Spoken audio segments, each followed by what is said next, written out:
Hi, I'm Mari Martinez. We're here to talk about Chapter 5 of The Artist's Way, Recovering a Sense of Possibility. The intro says, examine your payoffs in remaining stuck, recognizing that others are not the cause of your constriction, and you are the one with the power to make radical changes in your own life. So let's start with my weekly check-in. I'm sorry, I need to go shut the heat off because it's going to be loud. Maybe it's not. Maybe it's fine. Whatever. Weekly check-in. I did my pages 7 days this week. For my artist day, I went shopping yesterday and I bought some supplements and different hygiene things I've been wanting for a long time. I got unflavored vegan collagen and unflavored vegan creatine, which I don't know how I'm going to implement. Will I do like a drink or a snack? But I got unflavored because I'm very sensitive to artificially sweetened products and they have the capability of giving me migraines. Significant issues. Not really an issue, but I scheduled my first appointment with a mental health therapist yesterday, and my first appointment is on Wednesday. One of my friends sent me a message that said, if this is not a good match for you, I hope that you have the courage and the drive to try again. Which means a lot to me because I have in the past had therapists that were religiously motivated and did not get me. So I'm excited and I'm nervous to try again, and I'm hoping for the best. We'll find out on Wednesday and the subsequent Wednesdays if this is a good fit. The first section of the chapter is called Limits. I want to be honest about my process, but something that pisses me off so much is sharing how I'm doing or feeling and being met with advice or what feels like condescension. Everyone is so full of and so ready to give advice, and it's advice that they've probably never taken themselves, rather than just acknowledging what is being said or shared and just witnessing that. So everyone knows the way deep down, but it takes a lot of work to work through things for yourself and always know what the right way to go is in the moment that the struggle is yours. So I'm hesitant to be sharing my process because it feels bad to receive advice from people that I don't want advice from. I asked myself, what are the payoffs to remaining stuck? For me, one of my payoffs to remaining stuck might be a sense of familiarity and control. So I know what to expect from my life, and I can eliminate some uncertainty by remaining inactive and not creating because I know exactly what to expect. This section also tells stories of letting go of how things happen and just trusting that they will work out as long as you are taking action and letting flow manifest itself where it will, not where we will it. I'm always planning, thinking, dreaming, but not taking sufficient action that would be required to make my dreams reality. I think another payoff I have to staying stuck would be I never have to worry about facing criticism or rejection or the disappointment of someone looking at the thing that I did or made and saying, that was trash.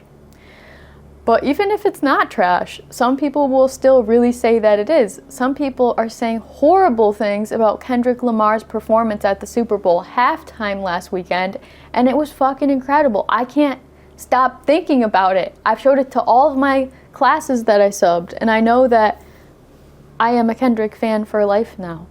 And people will be studying that performance for years, and there's still people saying that it was trash, it was garbage.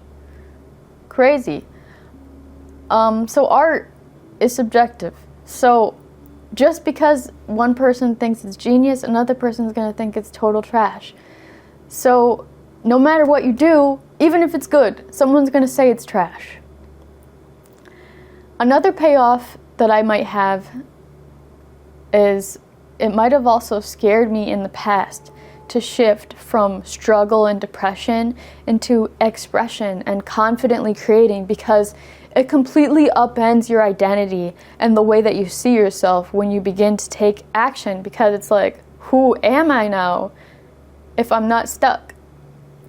Also, when you suffer for so long, it feels like a betrayal of that version of you that held on to those limitations for so long. It's like, why did I struggle for so long just for you to leave me behind, I guess, would be the idea there. Julia talks in this section about how we take ourselves so seriously and we don't want to look dumb, but we also don't take ourselves seriously enough, and we don't take God seriously enough. We underestimate the power of God, of creativity.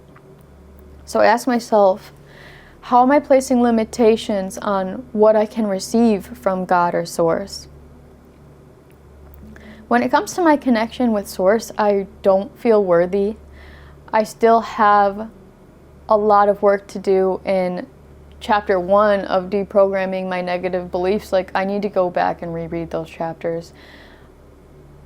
And I don't even know if I believe any of this. I have a hard time bringing it into my brain, into my heart, and I don't feel like a connection with God is even a reality, because religion has weaponized the idea of God as a paternal figure who is constantly judging you, rather than an impartial force that moves through everyone, everything. So I have a really hard time not believing that this is bullshit and communicating these ideas with sincerity, because it feels kind of stupid. But I'm trying to trust the process. What we are talking about is a conscious partnership in which we work along slowly and gradually, clearing away the wreckage of our negative patterning, clarifying the vision of what it is that we really want. I have so much energy tied up in old wounds, and it makes it hard to be fully open to what is new and expansive. I asked myself, how am I settling for appearing good instead of being authentic? These are questions that I developed from reading the chapter and then asking myself so that I can unpack it further. Because in my past weeks I'm just kind of sharing the quotes, but I'm trying to ask myself questions based on what I'm reading. So I asked myself, how am I settling for appearing good instead of being authentic? Perfectionism is a generational curse that I am tasked to break. People-pleasing is a generational curse or pattern that I am responsible for looking at. I'm not consciously choosing to be held back, but it's just that my mind and my body are working together to protect me against embarrassment, ridicule, and shame.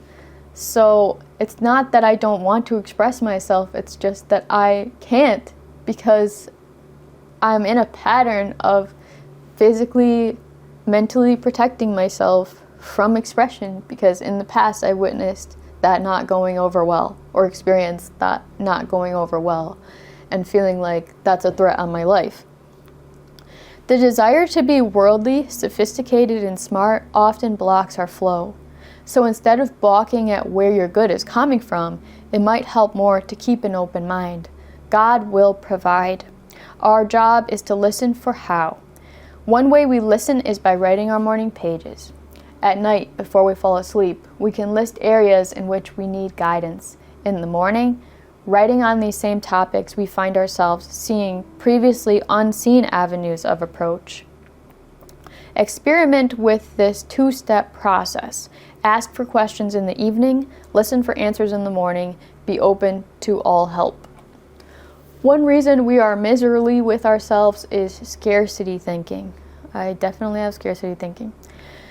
We must pray to catch the bus, then run as fast as we can. For this to happen, first of all, we must believe that we're allowed to catch the bus. We come to realize that God is unlimited in supply and that everyone has equal access.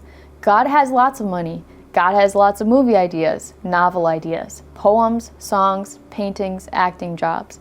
God has a supply of loves, friends, houses that are all available to us. One way we listen is by writing our morning pages. At night, before we fall asleep, we can list areas in which we need guidance. In the morning, writing on these same topics, we find ourselves seeing previously unseen avenues of approach. Experiment with this two-step process. Ask for answers in the evening, listen for answers in the morning. Be open to all help. I already fucking said that. It's like next section, finding the river. Over the past 4 weeks, we have been excavating our consciousness, recognizing our negative patterns, acknowledging our stuckness. The shift to spiritual dependency is a gradual one. We have been making this shift slowly and surely.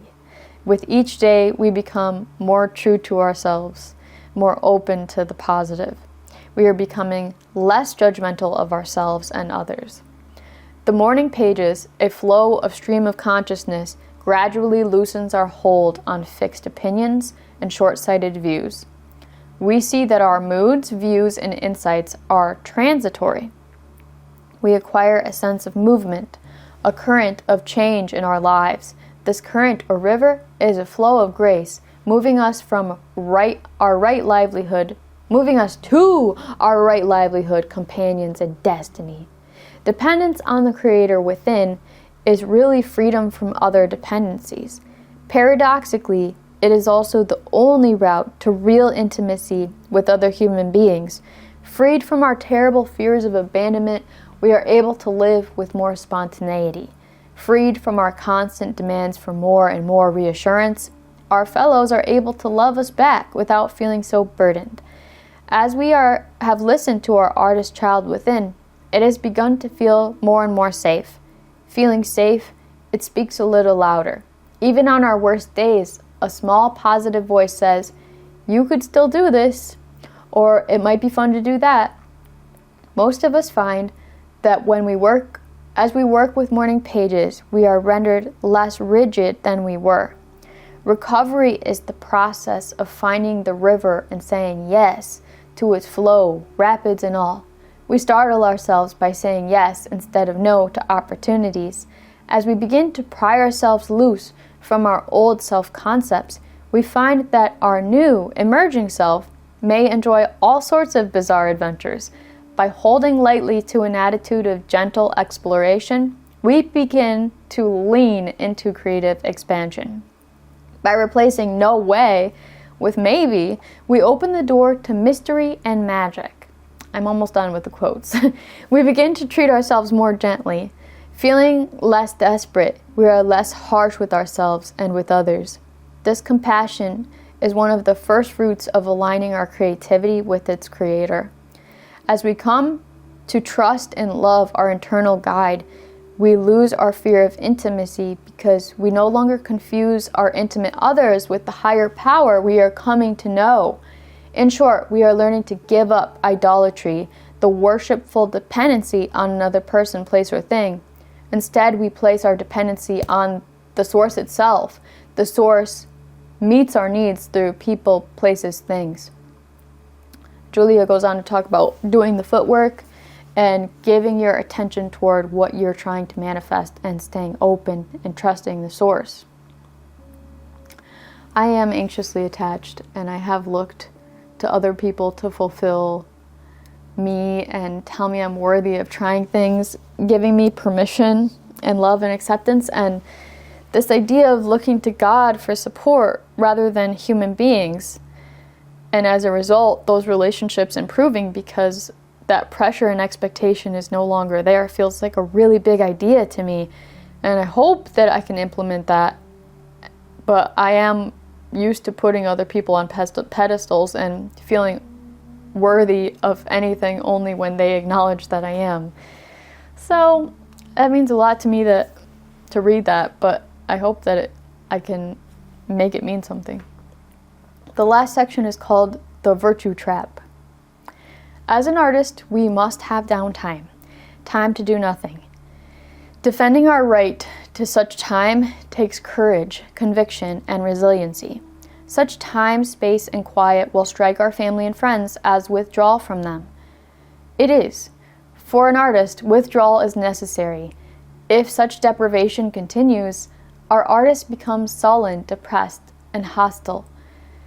We eventually become like cornered animals, snarling at our family and friends to leave us alone and stop making unreasonable demands. We're the ones making unreasonable demands. We expect our artist to be able to function without giving it what it needs to do so. An artist requires the upkeep of creative solitude. An artist requires the healing of time alone. Without this period of recharging, our artist becomes depleted. We might believe that withdrawing from our family and friends is rude or selfish, but when we don't get that time alone with ourselves, we can feel resentment. Many of us have made a virtue out of deprivation. We have embraced a long suffering of artistic anorexia as a martyr's cross. We have used it to feed a false sense of spirituality grounded in good, meaning superior. It is this seductive faux spirituality that Julia calls the virtue trap. When you don't get this withdrawal to yourself, you may find yourself dissociating. Come out, wherever you are, we wheedle, but our creative self no longer trusts us. Why should it? We sold it out. Afraid to appear selfish, we lose ourselves. We become self-destructive because this self-murder is something we seek passively rather than consciously act out. We are often blind to its poisonous grip on us. We have constructed a false self that looks good to the world and meets with a lot of worldly approval, that is willing to defer its needs to meet the needs or demands of another. Caught in a virtue trap, we refuse to ask ourselves, what are my needs? What would I do if it weren't too selfish? What would I try if it weren't too crazy? I said I would go back to school, apply for jobs, move somewhere new, maybe run for some kind of political office. I would travel. So there's a virtue quiz, but my answers feel very personal, so here are the questions, if you want to answer them for yourself. There's a couple exercises, and then the tasks begin. The first exercise is called Forbidden Joys. List 10 things you love or would love to do, but are not allowed to do. Your list might look like this.